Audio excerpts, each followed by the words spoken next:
Yes, good morning din sa iyo, Audrey. Good morning, Pilipinas. Ito na po ang latest sa lagay ng ating panahon.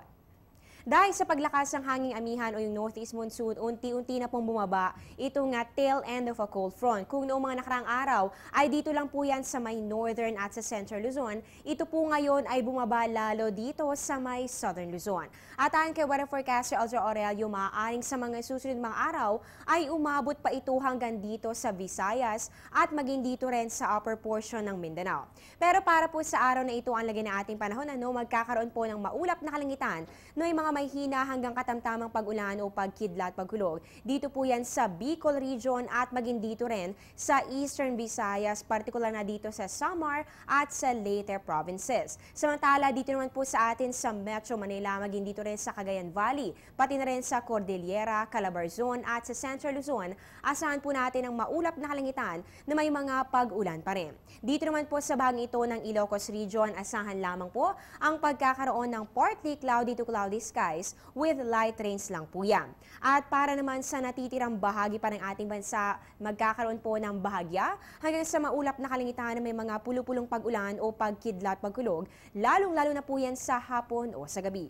Ngayon naman po alamin po natin agwat ng temperatura sa iba't ibang bahagi ng bansa. Unahin po natin sa bahagi ng Luzon, pinakamataas na po ang temperatura sa Puerto Princesa City. So meron po nga mainit na panahon sa mga susunod na mga oras. Meron po yan 26 to 32 degrees Celsius. At dito naman po sa Baguio City, napakalamig po. Meron po yang 13 to 24 degrees Celsius. At ngayon dumako naman po tayo sa Visayas. Dito po sa Metro Cebu, pinakamataas na ang 25 to 31 degrees Celsius. Habang dito naman sa may Tacloban City, meron po yan 23 to 31 degrees Celsius. At ngayon puntahan naman po natin ang Mindanao area sa may Cagayan de Oro. Meron po yan 23 to 33 degrees Celsius. At dyan naman po sa may bahagi ng Zamboanga, meron po yan 25 to 34 degrees Celsius bilang pinakamataas na temperatura sa bahagi po yan ng Mindanao. Magbabalik po kami matapos ang isang paalala. Teng, ang package. Ma'am, sabi ng Air 21 on the road na.